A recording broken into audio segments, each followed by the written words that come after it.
Syederalun setelah dilakukan peletakan batu pertama pada Juli 2016 silam, komplek Masjid Haji Kecik Lemi akhirnya diresmikan. Masjid ini dibangun oleh Harun Kecik Lemi, pengusaha emas yang juga merupakan tokoh pers di Aceh. Sementara untuk nama masjid ditabalkan dari nama sang ayah. Selain menggunakan dana milik sendiri, desain relief masjid ini ternyata juga merupakan karya putranya, yakni Kamurzaman Harun Kecik Lemi. Perpaduan warna dengan lampu serta ukiran-ukiran yang khas menjadikan masjid ini begitu enak dipandang serta memberi kenyamanan tersendiri bagi pengunjungnya.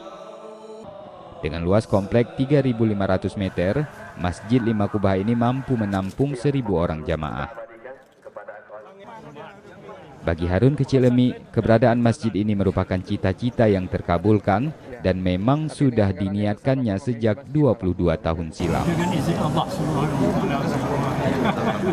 Oke. Kita akan berusaha. Baik. Dari Banda Aceh, Budi Fatria, Serambi On TV.